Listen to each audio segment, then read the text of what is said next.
Assalamualaikum warahmatullahi wabarakatuh. Halo guys, kembali lagi bersama saya Bobby Herian. Kali ini kita akan kembali mengomentari video dari Pil Pahit yang berjudul Pertanyaan Edis Gak Bahaya Tah. Kita akan langsung tonton videonya, bisa kita komentari guys.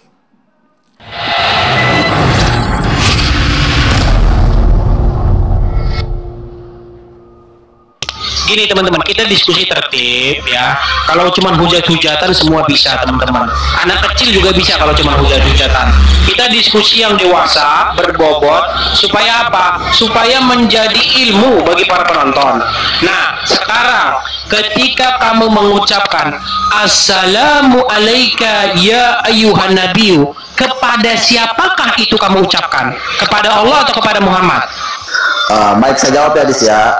Setiap ucapan yang kami lafazkan dalam sholat itu kami tujukan dengan penuh kesadaran kepada Allah Subhanahu Wa Taala. Oke, jadi gini, sebentar. Jadi kamu ngomong sama Allah, Assalamu alayka ya Nabi, gitu. Jadi Allah kamu sapa dengan Nabi, gitu. Pertanyaanmu yang salah, bukan Assalamu alayka ya Nabi. Coba. Assalamu alayka ya ayuhan nabi. Artinya dalam bahasa Indonesia. Apa? Assalamu alayka ya ayuhan nabi. Assalamu alayka ya ayuhan nabi. Begini ya, kita dalam suatu kita tuh interaksi dengan Allah ya. Tapi kita dalam interaksi kita tuh kita harus sama kayak gini. Anda coba lagi ngomong sama raja di depan Anda nih. Tentu raja itu punya pengawal, punya orang kepercayaan, orang spesial. Nah, tentu Anda akan sekalian menyalamin bukan hanya raja itu, tapi juga panglima yang ada di dekat dia. Atau Anda akan menyalami orang-orang yang spesial di dekat dia gitu. Misalnya raja itu ya punya jenderal, punya penasihat gitu kan. Jadi inilah satu rangkaian gitu.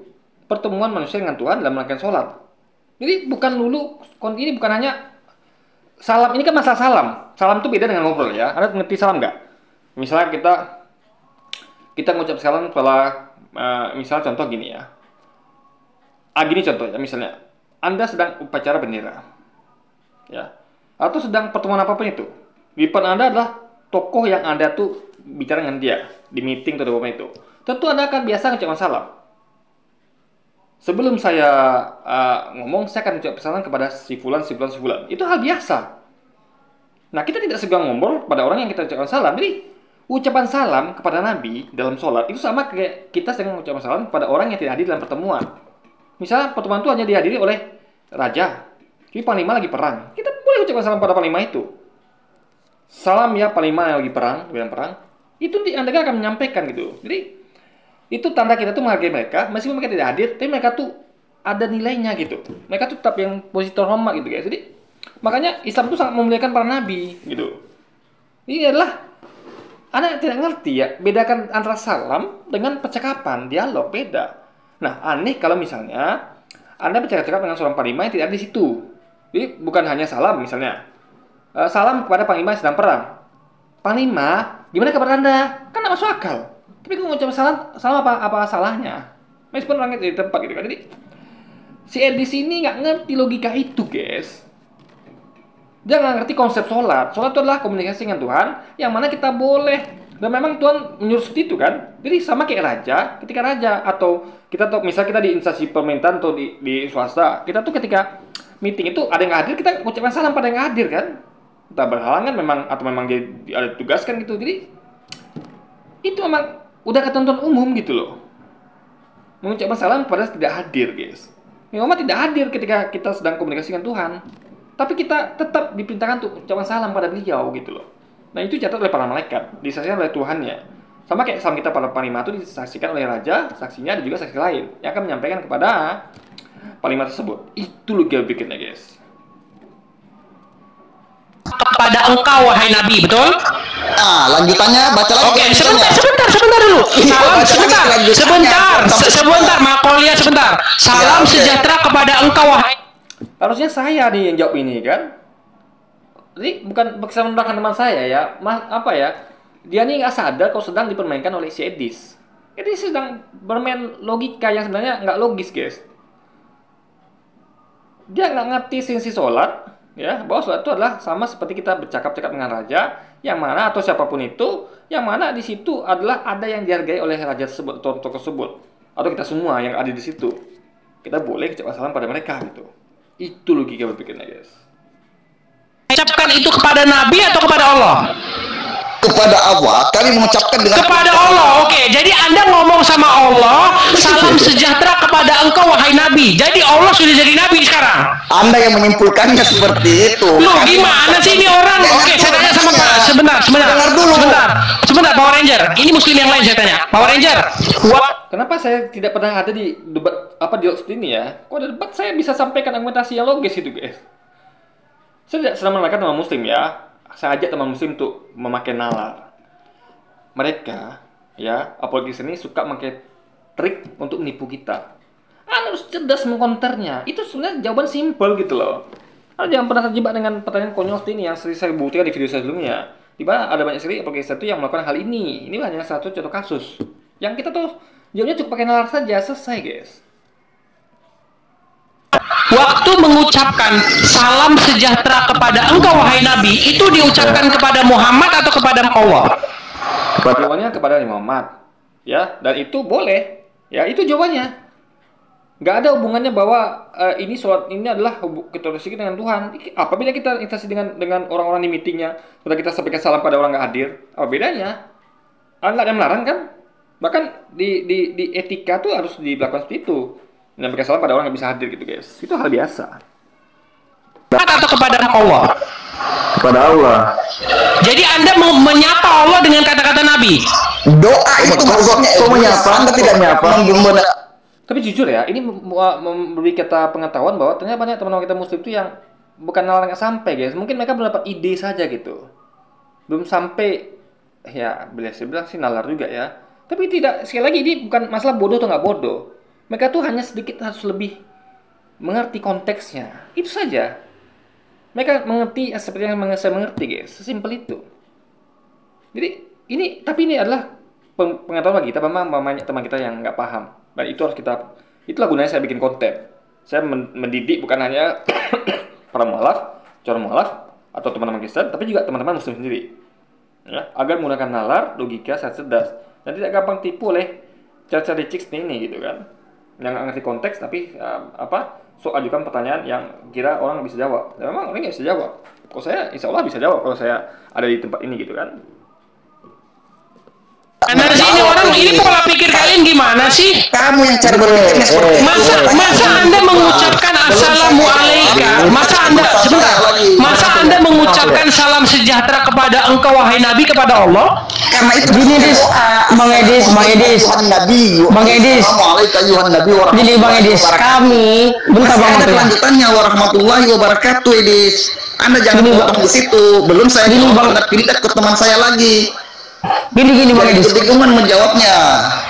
Bang Edis, itu kan kami kan meminta kepada Allah, menyampaikan bahwasanya kami ini ingin menyampaikan sama Allah, Allah tolong sampaikan kepada Nabi Muhammad gitu loh. Karena kami manusia. Di mana ada kata tolong sampaikan di mana? Itu artinya itu di situ. Di situ kan kami kan berkata kepada Allah. Ini kan satu-satu. Kita Tidak mesti harus tolong sampaikan. Sesuatu yang maha menyampaikan, yang maha mendengar itu akan menyampaikan secara langsung. Bukan hanya Allah, malaikatnya juga. Itu nalar saja yang bekerja, guys. Ya. Misal gini, saya sedang ngomong di forum, kayak ada orang ngomong di forum PBB, ya, dia ngomong, ada banyak saksi situ, kamera segala macam. Nah, ada orang kebetulan nonton itu, nggak nonton atau nggak ada di situ. Ada nggak disampaikan orang lain? Ada. Dia kan dapat beritanya nanti. Meskipun orang yang di situ ngomong nggak minta untuk disampaikan ke dia, akan sampai nanti.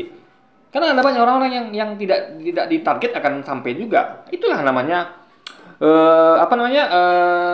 Tempat publik, diskusi publik. Yang penting ada saksinya. Apalagi saksinya adalah para malaikat atau Allah itu sendiri, guys. Nah, itu. Kecuali kalau Anda ngomong di oke, mungkin tidak sampai. Ngomong ke dalam bilik misalnya. Coba Anda sendiri nggak ada saksi, mungkin tidak sampai. Tapi selama ada saksi, peluang untuk sampai itu akan ada. Gitu, guys. Apalagi saksinya adalah sekelas Allah dan para malaikatnya. kepada Allah. Artikan satu-satu. Kita artikan satu-satu pangeran. Jujur ya. Kita mau diskusi tertib bagus, nggak ada hujat-hujat tadi. Iya. Kalau ada hujatan saya turun. Sekarang lompat-lompat nih dari budi Pangeran. ke Arjan. Kenapa nih? Ini bedanya saya dengan yang lain. Tidak ada ruang penghujatan kalau di tempat saya. Lihat ya, dengar. Betul. Dengar. Saya percaya. Waktu Anda mengatakan salam sejahtera kepada engkau. Engkau di situ siapa? Nah, Nabi, engkau di situ Nabi, oke. Salam sebentar. Sebentar. Salam sejahtera kepada engkau wahai Nabi. Anda tidak ucapkan itu kepada Nabi. Salam sejahtera kepada engkau, wahai panglima perang yang sedang berperang, atau bagi Anda yang tidak sedang bisa hadir di sini. Itu hal biasa, ya. Mengucapkan salam kepada engkau siapapun itu yang tidak hadir di situ hal biasa, guys. Gitu. Jadi ini hal biasa. Salam-salam itu ini adalah suatu kebaikan gitu. Ini salam itu bukan seperti pembicaraan antara Amu dan saya yang berdua gitu, enggak. Ini adalah pembicaraan yang didengar oleh banyak malaikat, dicatat bahkan oleh malaikat, guys. Itu. Kalau Anda ngobrol sama saya mungkin ya malaikat juga catat sebenarnya apa topiknya, tapi tidak sedahsyat ini. Karena ini ada langsung Allah di situ gitu loh. Ini yang saya bukan hanya malaikat tapi juga Allah sendiri, guys. Itu loh gue pikirnya. Itu di hadapan Allah dipersaksikan oleh Allah. Kenapa? Karena Allah sendiri mengatakan ya ayyuhallazina wa malaikatahu yusholluna 'alan nabi. Gimana nih pola pikir mereka ini? Coba. Bentar. Ini lucu, Bang. Gimana, Bentar, ini lucu, Bang. Ini lucu, kok udah Allah pula yang jadi saksi. Ini kok udah kebalik ini. Bukan Allah Ini udah yang menjadi kebalik saksi, bukan Loh, Allah ini kata yang Makula menjadi ya. saksi. Enggak, ini Makula yang Dia bilang tidak ya. Ini mengatakan menjadi saksi. barusan Bang Edi. Jadi ketika kita ngobrol dengan raja, kita mengucapkan salam pada jenderal, kan raja jadi saksi. Meskipun sedang ngomong dengan dia, ini siapa saja yang hadir di situ, yang mendengar menyaksikan jadi saksi. Jadi bukan perkara apakah dia ngobrol dengan kita, itu nggak ada urusan. Siapapun yang saksi adalah siapa yang mendengar dan melihat, baik ada di situ atau tidak. Entah melihatnya melalui tempat lain, intinya saksi itulah semua bisa saja, termasuk orang yang kita ajak ngobrol gitu, guys. Itu loh gue pikirnya. Jadi nggak ada itu batasan bahwa yang ngobrol sama kita tuh nggak bisa disaksi, nggak. Justru dia adalah saksi juga, ya, saksi juga. Jadi pelaku bisa disaksi, korban juga bisa disaksi. Saksi itu bisa dari mana saja, mau bukan pelaku, bukan korban, pelaku atau korban juga bisa disaksi, guys. Itu loh gue pikirnya.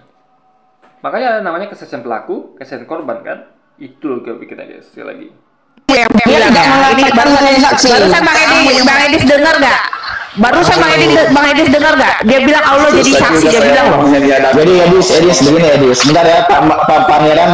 Ini banyak saksinya loh di sini, banyak saksinya loh. Kamu tadi ngomong itu Allah jadi saksi loh. Makanya kalian tidak memberikan kesempatan kepada kami untuk menjawab. Kamu ngomong udah panjang lebar barusan. Sebentar saja. Terus bilang Kamu Allah tidak kan lompat kebalik.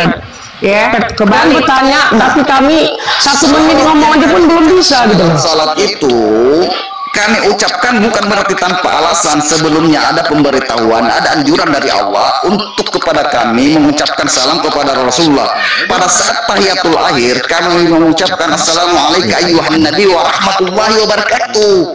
Wa rahmatullahi wa barakatuh itu kelanjutannya harus dipahami. Iya, jadi udah fix tadi kamu bilang Allah jadi saksi. Kepada Nabi Muhammad. Nih udah banyak loh yang dengar tadi loh. Gini aja, Fit. Jalan keluarnya gini aja, Fit.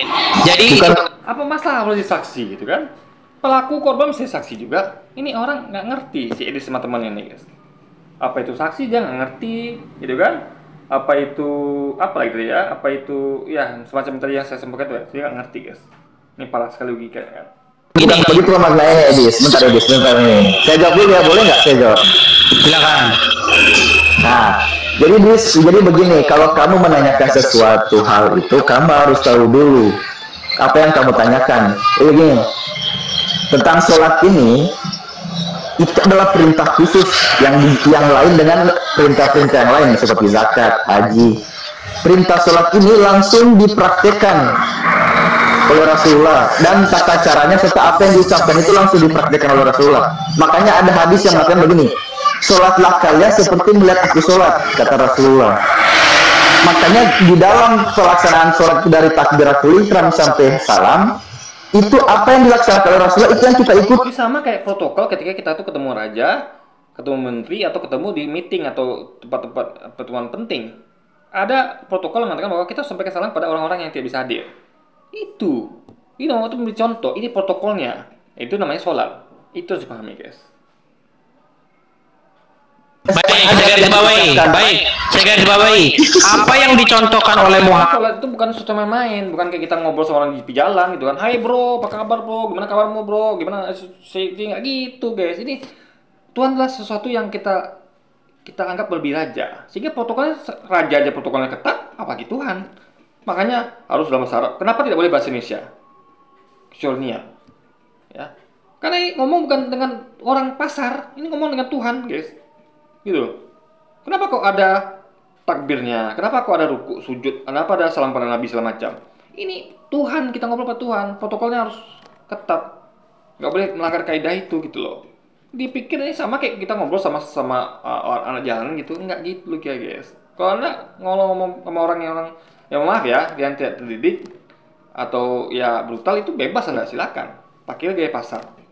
Bukan saya menentang orang pasar ya, maksudnya itu adalah perumpamaan. Orang pasar banyak yang baik ya. Jadi saya maksud itu adalah orang-orang yang tabiatnya buruk, guys. Jadi ini juga apa ya, orang yang tidak maksud saya gitu ya. Gak ada hubungan sama orang pasar sebenarnya. Ini adalah orang, sebenarnya itu adalah mencakup pada semua orang yang gayanya seperti itu gitu loh. Jadi kalau anda lihat ada orang misalnya politikus pun ya, politikus itu dia suka emosian, itu gaya pasar namanya. Meskipun dia orang pasar, itu adalah perumpamaan, bukan betul-betul kita sedang menghujat orang pasar gitu guys. Itu yang harus pahami ya. Muhammad mengatakan sholatlah kamu sebagaimana kamu melihat saya sholat. Pertanyaannya, waktu Muhammad sholat, perhatikan pertanyaan saya, jangan sampai saya ulang lagi. Waktu Muhammad sholat, apakah dia mengatakan assalamu alaika ya ayuhan nabiyyu? Iyalah. Dia ngomong itu kepada siapa? Dia ngomong itu kepada Nabi yang mana lagi? Kan ngerti deh yang nama contoh. Itu contoh. Nabi kalau menghilangkan itu, nanti orang kira bahwa berarti nggak perlu pakai salam pada Nabi. Itu contoh. Karena gini ya, level sholat Nabi sama level kita sholat sama. Jadi Nabi itu ketika sholat level sama dengan kita, ya. Karena dia sama-sama hamba, tunduk pada Tuhannya. Nabi kan tunduk pada Tuhannya, level sama. Ini Nabi itu ngasih contoh, kita ikutin. Akan fatal kalau Nabi mengurangi contoh satu titik saja. Kita tiru bagaimana? Artinya nanti protokol yang harus disebutkan itu bahwa salam pada panglima yang sedang perang ketika Nabi lagi pergi, gak dijalankan sama rakyat. Gimana ceritanya? Apa itu protokol penting kerajaan misalnya? Itu harus dipahami guys. Ini contoh, gak bisa samakan dengan yang mencontoh, gak bisa guys. Mencontoh harus jelas rule-nya, itu yang dilakukan Nabi Muhammad. Menjelaskan dengan contoh yang detail sehingga umatnya mengikuti tanpa ada kesalahan sedikit pun guys.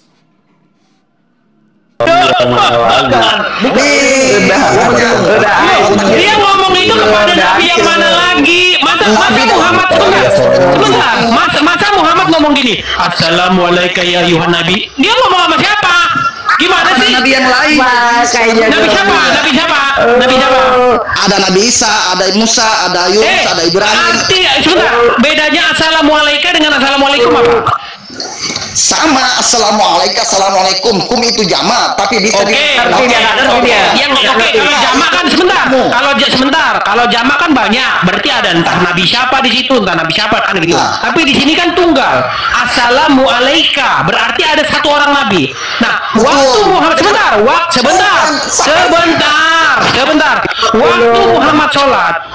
Waktu Muhammad sholat, dia mengucapkan assalamualaikum ayuhan nabi. Dia ngomong, dia tujukan kepada nabi siapa? Nabi yang banyak. Assalamualaikum. Ini misalnya kayak kita ngasih contoh pada anak kita nih, ya. Kita ngomong, anak-anak ini loh protokoler negara atau pertemuan penting, ya. Ini yang harus lakukan. Ucapkan ini, lalu ucapkan misalnya salam pada yang raja, sang raja, salam pada panglima yang salam pada guru yang nggak bisa hadir. Kamu bertanya, loh, Bu Guru, kan kamu gurunya itu, ya kan saya ngasih contoh, Nah orangnya nggak paham gitu guys, nggak paham bahwa guru lagi ngasih contoh gitu loh. Makanya aneh kalau menyamakan contoh dengan yang mencontoh, itu nggak logis itu kan. Banyak. Assalamualaikum itu satu orang, Abdul. Makanya paham itu masalah. Gimana sih dia orang ini? Kau yang nggak ngerti Kepada Isa. Paham dulu. Kepada Isa. Tanyakan itu. Sebentar, Makolia berarti kepada Isa. Berarti kan Muhammad sholat kepada Isa, Nabi Isa. pada Isa mungkin. Iya begini, Edis. Bukan sholat kepada siapa. Salam itu bukan kepada siapa kita tuh menuankan sesuatu. Ya, itu hanya salam. Salam bisa pada raja, kepada menteri, panglima, bahkan pada biasa bisa. Itu salam, guys. Jadi yang mentang-mentang di situ ada salam pada Nabi Muhammad, lalu salam pada Allah, lalu menyamakan antara keduanya nggak bisa. Tetap pada posisi masing-masing salam itu ditujukan gitu kan. Isa mungkin. Iya begini, Edis. Gimana sih ini orang nih? Aduh. Edis, dengar dulu ya. Sebentar, Bang Edis udah bang, jadi pemain aja, dia udah terjebak ke selio lidah dari tadi di makuliah ini. Iya, terus yang jawab. Assalamualaikum ayuhan nabi. Nabi itu satu. Isinya nabi itu banyak. Kata nabi itu satu. Mufrad dalam bahasa Arab. Oke, saya tanya sama jangan munafik. Oke, bagaimana menurut Anda jangan munafik?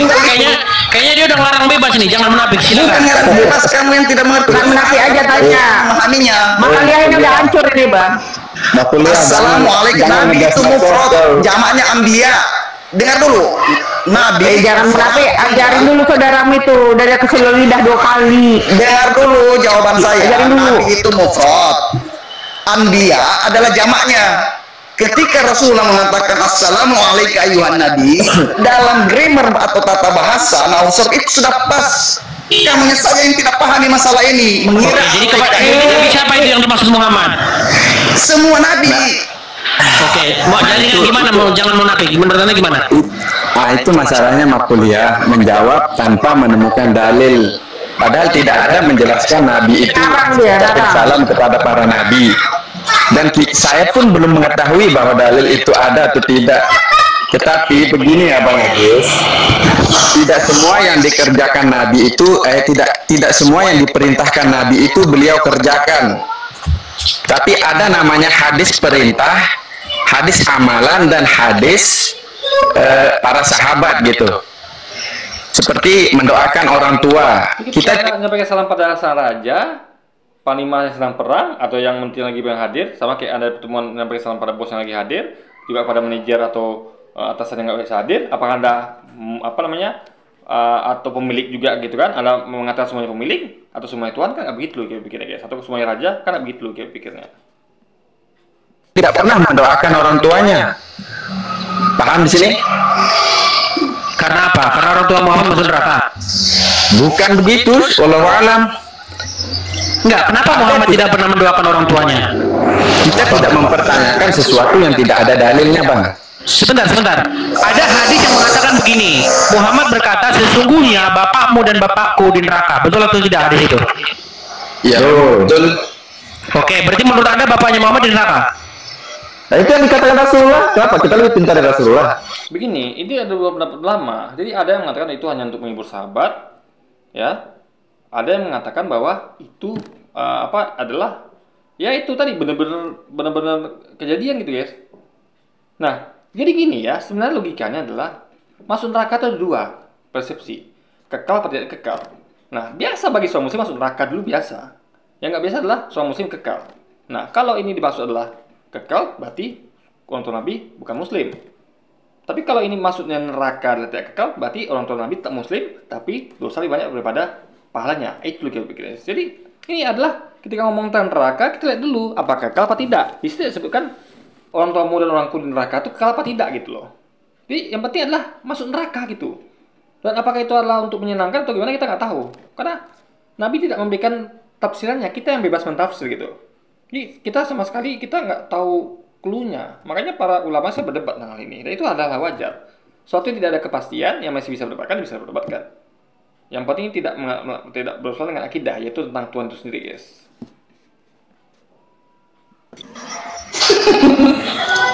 Nggak, kok muter-muter pertanyaannya belum selesai. Karena sesama muslim berdebat gitu loh, Pangeran. Anda kenapa membisu? Makanya kamu kalau mau sebentar. Menurut Power Ranger, Bapak Muhammad di neraka. Menurut Jangan Munafik, Bapak Muhammad di neraka. Betul atau tidak?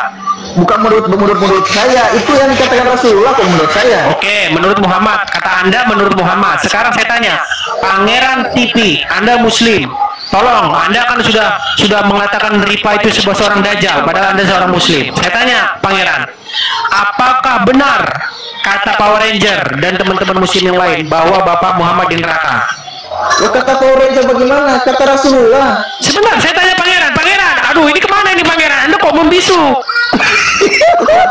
Saya lagi jualan mungkin. Lagi jualan mungkin. Aku kan nggak edis deh.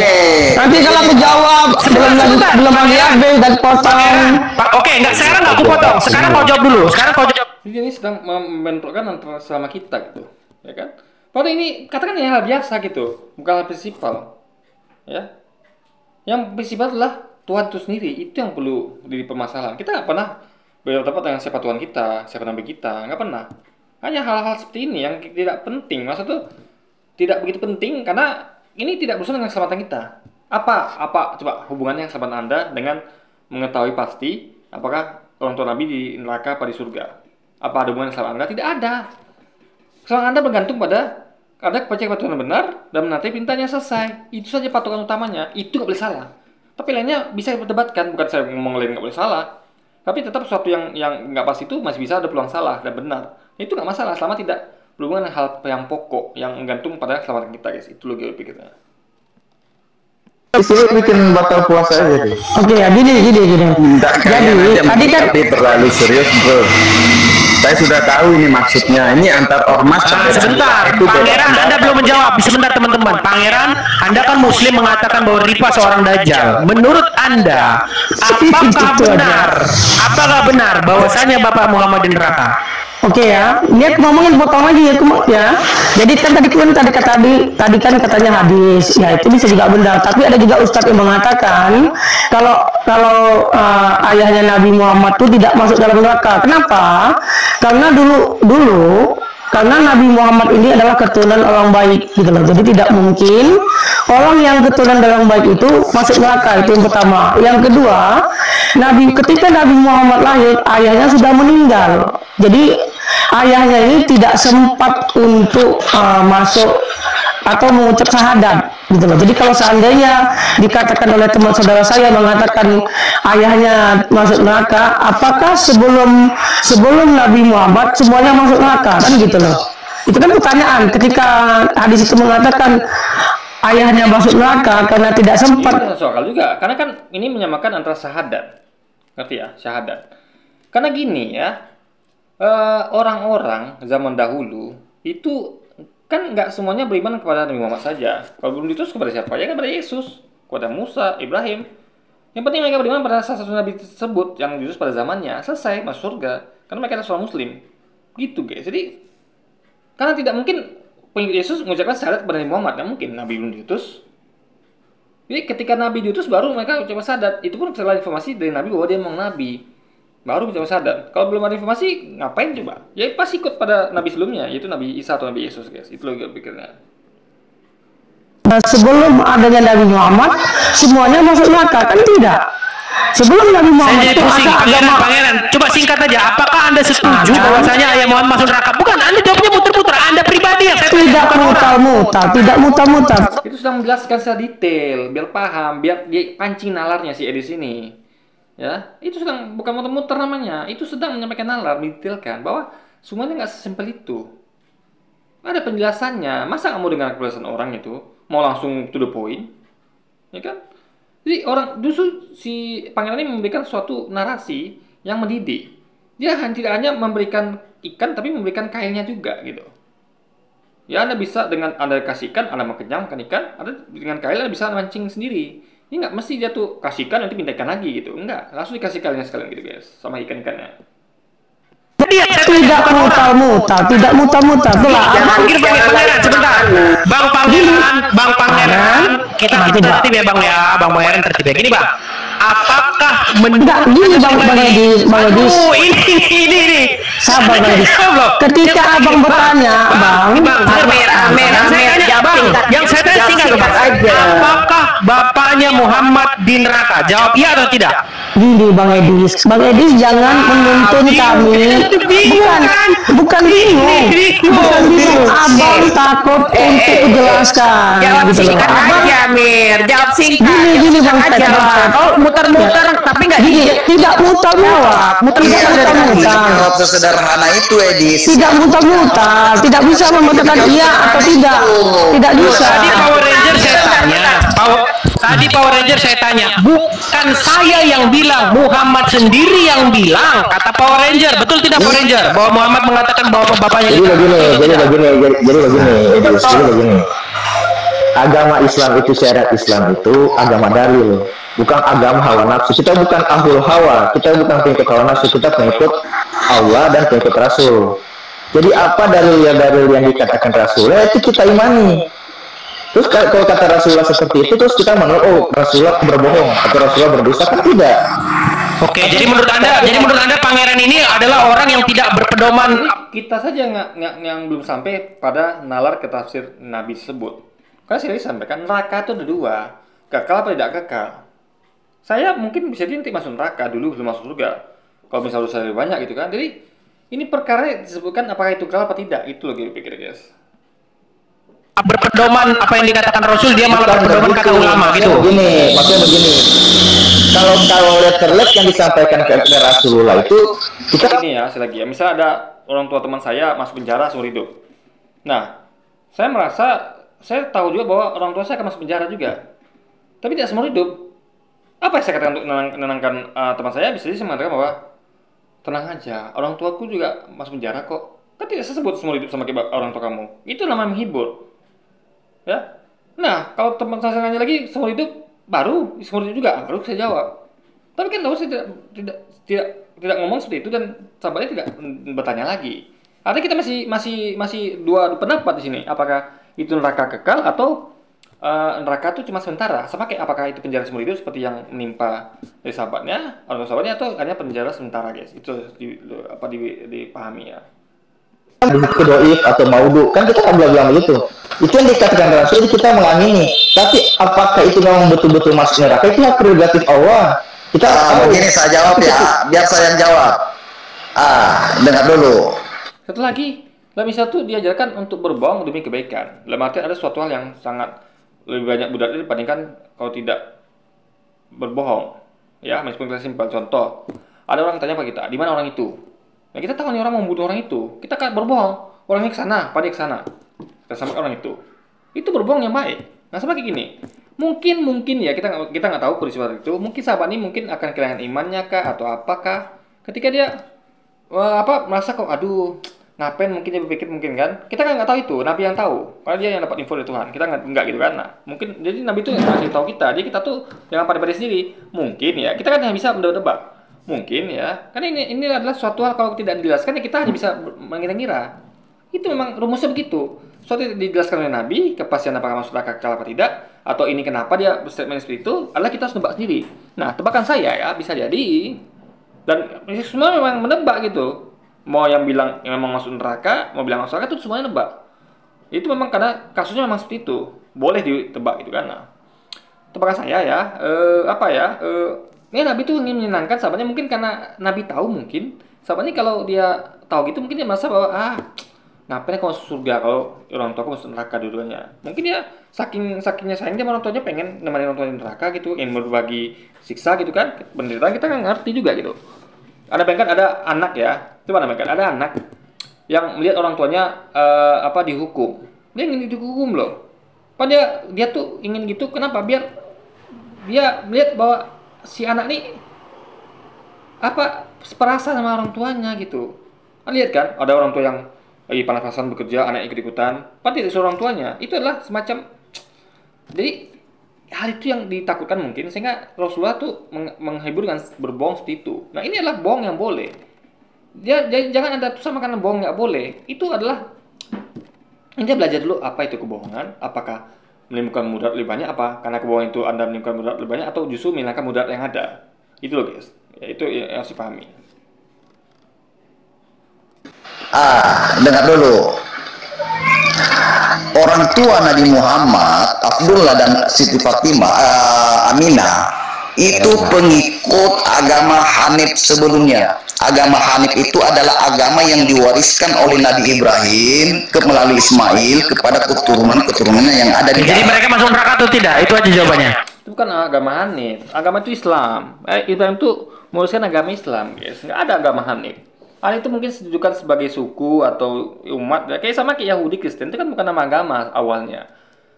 Ya, agama Yahudi yang itu baru ada kebelakangan. Sama agama Nasrani. Awal itu tidak ada. Itu hanya sebutan bagi umat. Umat Yahudi, umat Nasrani. Selesai. Ya. Baru kemudian muncullah agama Yahudi, agama Nasrani, agama Kristen. Itu awalnya nggak ada, guys. Itu adalah buatan manusia semuanya gitu kan. Tapi kalau Islam adalah label yang agama yang Tuhan berikan. Itu bedanya dengan agama lain. Jadi kalau yang lain itu agama itu manusia ngasih label, kalau Islam adalah Tuhan langsung kasih label, guys. Jadi waktu Muhammad mengatakan jadi waktu Muhammad mengatakan ayahku di neraka itu bohong. Kenapa ketakutan? Coba. Oke, Power Ranger. Sebentar, ini sebentar gini. Power Ranger bilang sebentar. Tadi Power Ranger sebentar. Power Ranger makasih jeronya ya. Power Ranger bisa beli mic bagus nanti. Power Ranger, kutanya sama kamu Power Ranger. Apakah menurut Muhammad bapaknya Muhammad ada di neraka? Kalau menurut Rasulullah yang terlihat seperti itu hadisnya. Bagaimana? Oke. Sekarang mau kuliah, Anda juga Muslim. Apakah Anda tidak percaya dengan Muhammad kalau Muhammad bilang bapaknya di neraka? Bukan masalah percaya atau tidak percaya. Seandainya Nabi Muhammad mengucapkan itu di depan saya, sedikit pun saya tidak meragukan kesalahan dari ucapannya. Pasti saya percaya. Oh, berarti hadisnya bohong. Bukan masalah bohong. Terus gimana sih ini? Saya bingung semua ini. Ini takia dari tadi loh, pusing loh saya ini. Benar. Bang ini benar. Ini Andra benar. Memang kotak itu suatu yang nggak bisa dihindari, guys. Ingat, nggak semua hal tuh harus bisa dipastikan. Nggak semua hal. Suatu yang disebut tuh jangan coba dipastikan. Contoh, misalnya Tuhan tidak menyebut siapa nama murid-murid Yesus. Jangan coba Anda sebutkan gitu. Atau Tuhan tidak menyebut di mana lokasi kapal itu. Jangan coba Anda sebutkan gitu. Itu adalah suatu yang memang nggak bisa pasti. Ada banyak dunia nih yang nggak bisa pasti. Yang pasti adalah kalau disebutkan dengan pasti gitu. Ya, tadi itu Anda disebutkan. Tapi ada dulu konteksnya. Ada banyak hal nggak pasti sana. Ya tadi saya bilang itu apakah nerakanya sebentar atau selama, apakah itu kebohongan yang untuk mencegah mudarat lebih banyak, kan itu yang kita pahami, guys. Jadi nggak semua itu harus pasti, nggak. Apalagi itu hal-hal seperti ini yang tidak berhubungan dengan keselamatan kita.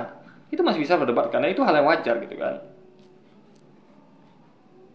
Ini Andra benar. Dari tadi ini makalah ini nggak jawab pertanyaan loh. Aku bingung. Tiap dia tanya selalu. Jadi kalau Anda tahu semuanya, apa bedanya dengan Tuhan? Tuhan itu menyimpan sesuatu yang tidak perlu Anda ketahui. Contoh, siapa yang salib itu? Kan Tuhan kasih tahu. Ini kita bisa menebak. Ada yang bilang Yudas silakan, ada yang bilang selain Yudas silakan.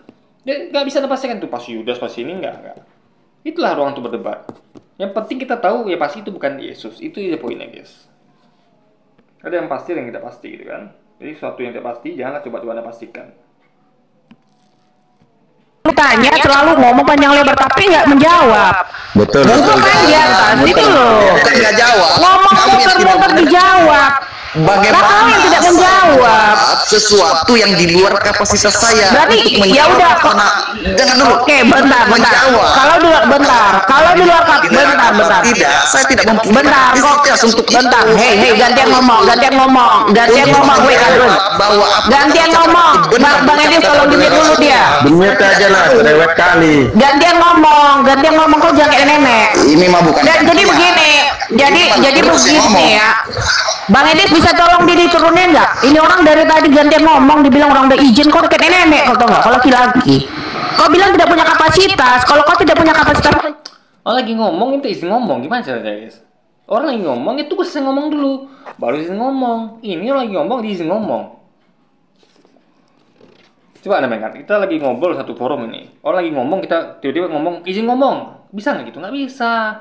Tunggu orang yang ngomong dulu. Ada jeda, baru kita tunggu susun tenang dulu. Ketika sedetik-detik ada yang ngomong, baru kita bilang izin ngomong gitu. Gitu logikanya. Jangan izin ngomong ketika orang lagi ngomong, guys. Ini aneh sekali logika kita kan. Kan turun gitu loh kalau nggak mau jawab. Kok susah? Emang punya kapasitas untuk menjawab siapa? Kamu kalau tidak mau menjawab, kalau kamu tidak mau menjawab, kamu tidak menjawab pertanyaan, berarti kamu turun aja gitu loh. Pahami nenek. Turun nggak bisa jawab. Jangan kamu di atas trotoar tidak jawab pertanyaan. Jangan kamu pamer kebotolan di atas. Ini banyak yang antri naik loh. Kamu naik kamu tidak jawab pertanyaan. Mau ngapain kamu naik? Mau ngapain kau naik kalau nggak menjawab pertanyaan? Gimana sih kau ini? Ini muslim antri lo naik. Kau turun aja biar kami naikkan yang lain aja yang mau jawab pertanyaan itu loh. Ngaco nih orang dia tadi ngomong panjang lebar nggak jawab pertanyaan. Nggak begitu kok diskusi. Dia nggak ngerti si Edison teman ini bahwa jawaban itu nggak mesti harus iya dan tidak. Untuk hal-hal yang bisa kan ya jawabannya seperti itu. Ada banyak jawaban. Jadi guys, nggak semua hal itu jawabannya adalah A atau B, nggak seperti itu. Contoh, siapa nama yang disalib itu? Kalau bukan Yesus, nggak bisa jawabnya A atau B. Itu bisa A, B, C, D sampai Z. Jadi ketika dia, apalagi dia ngasih penjelasan bahwa mungkin ini karena ini dia kasih dulu nih alurnya. Nah ujungnya kesimpulan bahwa mungkin dari penjelasan ini yang saya adalah misalnya si Z misalnya. Itu hal biasa gitu. Jadi dia kira bahwa jawaban itu harus A atau B, nggak gitu. Ini bukan pertanyaan jenis apa A B C D, enggak, atau A B, enggak. Ini pertanyaan eksakta guys, eksakta gitu. Ya, nggak bisa Anda ajukan ini menjadikan ini pertanyaan. Misal kayak gini, siapakah disalib? Apakah Yudas atau misalnya yang lain? Yang itu sebenarnya misalnya Yudas atau Paulus, nggak bisa begitu. Ya, kan disebutkan di situ. Jawabannya bisa banyak gitu guys. Itu lagi pikirnya. Jadi membatasi sesuatu yang multi tafsir menjadi dua tafsir itu kacau guys juga pikirnya. Apalagi kalau satu tafsir gitu kan. Melebar nggak jawab pertanyaan. Nggak begitu kok diskusi. Diam aja kalau nggak tahu apa, turun aja. Lo benar nggak Jagan? Kalau nggak bisa ngomong, nggak bisa jawab, turun aja. Jangan ngomong panjang lebar tapi nggak jawab pertanyaan. Sementara Bang Edi tadi ditanya berkali. Memaksa orang untuk menjawab A atau B. Ini kacau guys. Nggak sampai nalar si Edi sama temannya ini. Jawabannya harusnya jawabannya eksakta, perlu penjelasan kenapa begini, kenapa begitu, kenapa kok bisa jawabannya multi tafsir. Dia paksakan harus A atau B. Nggak masuk akal guys, ya kan? Misalnya nih, kasih siapa idola Anda? Saya punya banyak idola, ya. Lalu dia bilang apakah A atau B? Nggak bisa gitu dong, membatasi saya. Ya, apalagi kalau A atau B itu bukan itu pula jawabannya gitu kan. Jadi ketika saya jelaskan bahwa ada idola ketiga atau bukan hanya satu idola, saya meyakini banyak hal. Itu ada jawaban eksak, bukan jawaban A B C D guys. Itu sih pahami.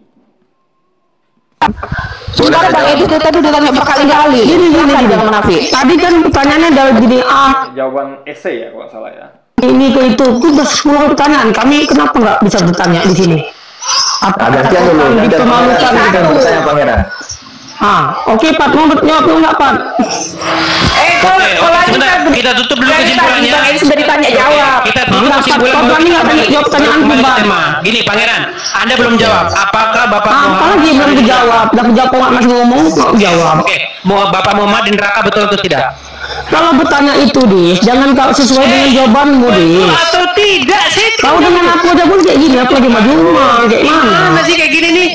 Betul atau tidak Bapak Muhammad di neraka? Sejak orang ini ngomong panjang lebar. Ini sekali lagi jawaban yang tidak pasti yang coba dipastikan. Aneh nanti, ya kan? Aneh sekali lagi guys. Kita nggak bisa memastikan suatu jawaban yang tidak pasti, pertanyaan tidak pasti, gitu loh. Ya kan? Itu loh gue pikirnya. Sejak orang ini ngomong panjang lebar. Kan nggak kau jawab Pangeran. Jawab. Botol. Apa yang dijawab coba apa? Pat, kau tuh tahu coba pasangan satu ya Pat. Berani nggak pasangan satu? Kau pakai satu kopi aja. Lari-lari, jangan lari-lari. Kau pintar nggak Pat? Panjang lebar tapi nggak jawab. Saya jawab begini, orang mendapat Nabi Muhammad itu orang tua di neraka ada benarnya. Yang mendapat di neraka juga ada benarnya. Tergantung punya kita yang mana. Sekali lagi ini tidak berhadapan dengan berhadapan dengan sesuatu yang menghubungkan keselamatan kita. Sehingga sah-sah saja.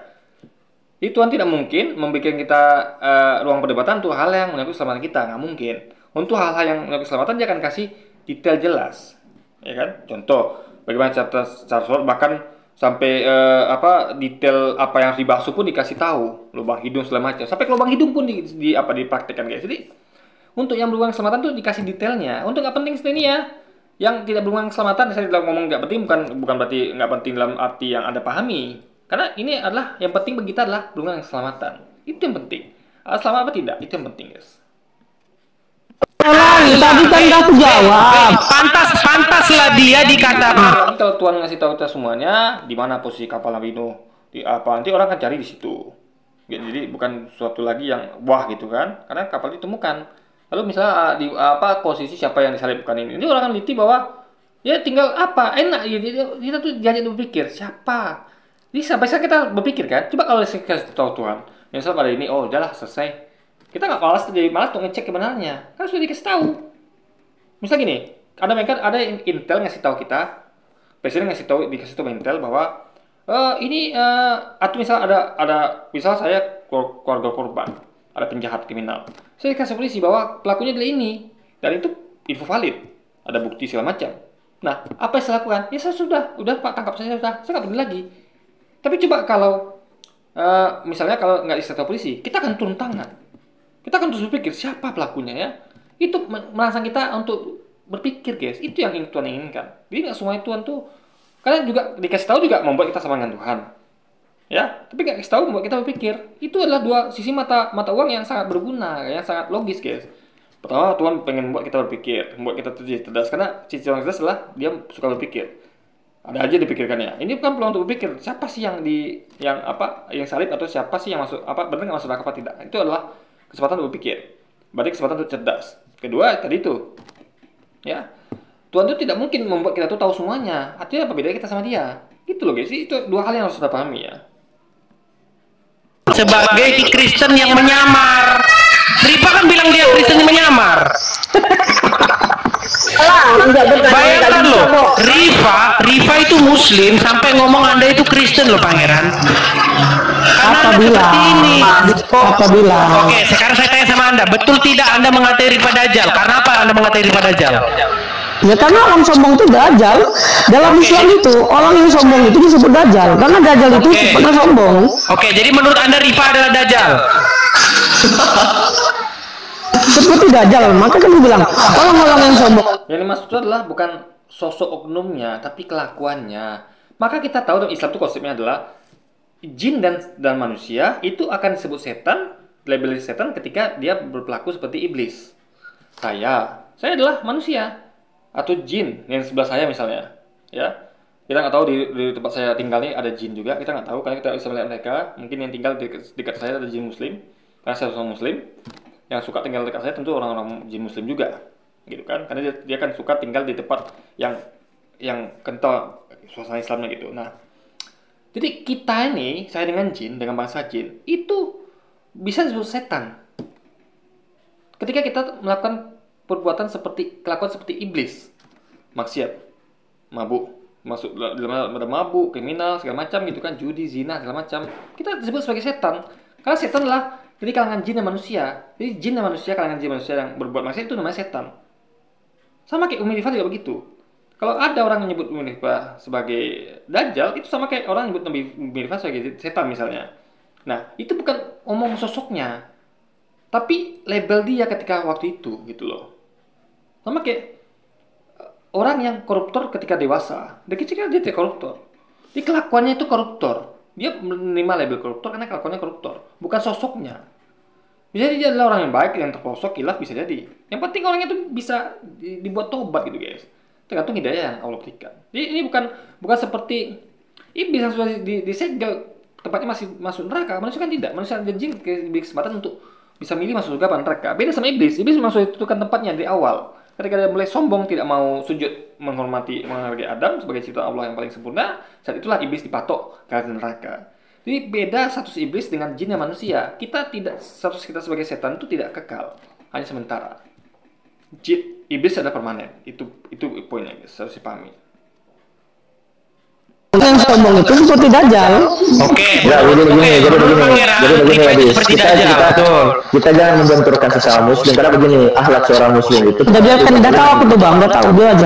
Kita tidak boleh mentahzir. Kita hanya menyatakan bahwa hukum sombong itu bagaimana orang sombong itu. Tapi kita nggak boleh mentahzir langsung frontal ke strike orangnya. Oh, si fulan sombong sih. Kita nggak boleh seperti itu. Kita nggak boleh mentahzir. Masalahnya Power Ranger, gue kasih tahu ya Power Ranger. Dan entar dulu Power Ranger. Masalahnya Amir dari tadi ngerasa ini pangerannya ngerasa lebih pinter dari saudara-saudaramu. Iya. Dia kan ngerasa lebih pinter dari dia sendiri. Munafik. Dia sendiri nggak bisa jawab.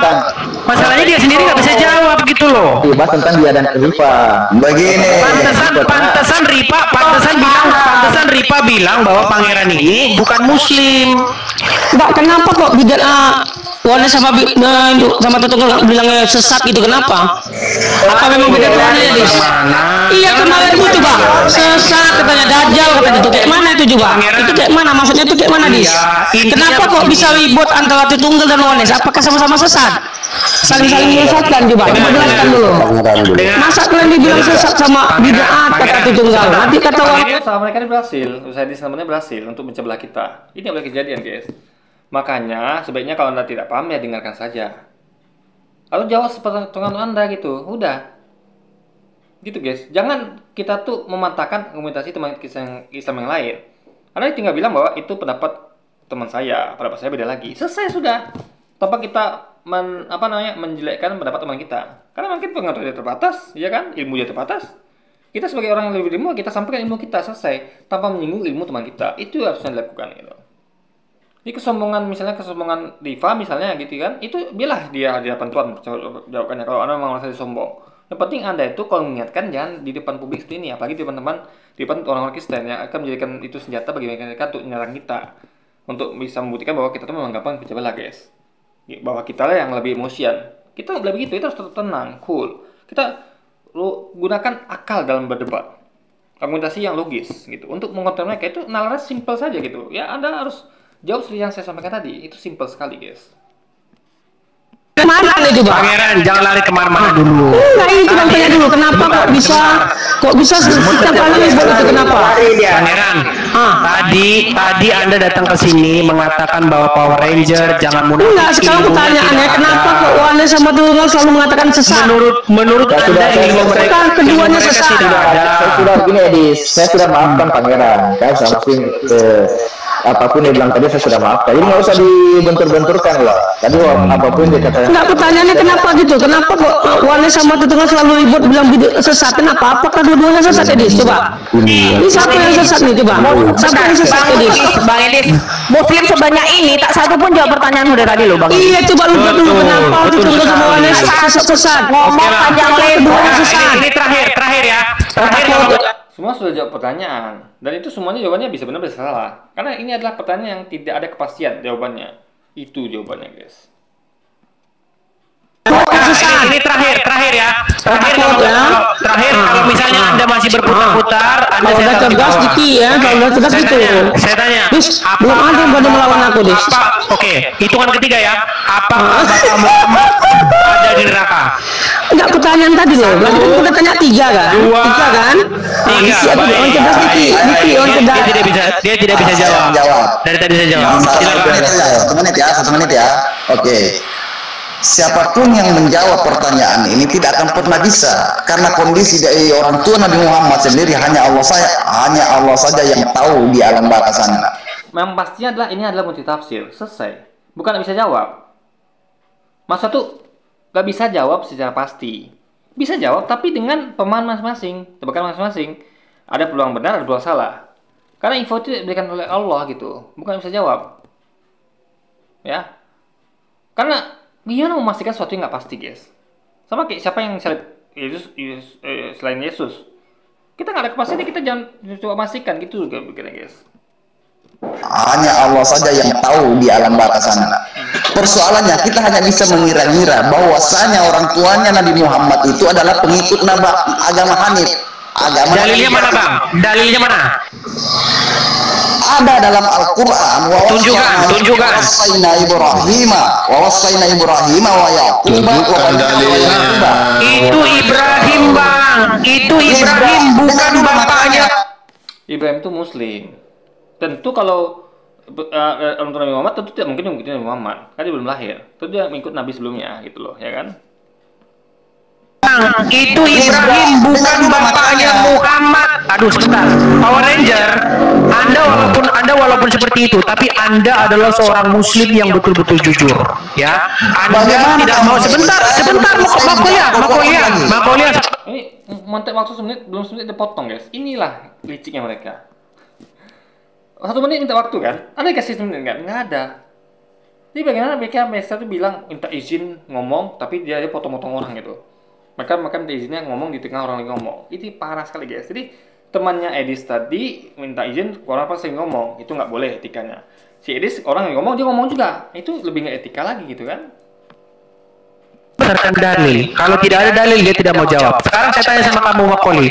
Di mana dalilnya bahwa Bapak Muhammad adalah pengikut agama Hanif? Jawab. Pakai dalil, pakai ayat. Lah, tidak akan ketemu yang tidak ada. Baik, tidak ada artinya Anda mengada-adakan. Kembali. Bukan tidak ada, dia belum ketemu. Kan sewaktu sebentar. Karena gini, ada yang kita tidak ketahui, yang orang yang ketahui. Mungkin si pangeran atau siapa itu dia tahu tentang itu, ini nggak tahu. Karena nggak semua orang juga tahu. Karena nggak semua muslim itu punya ilmu yang seragam, guys.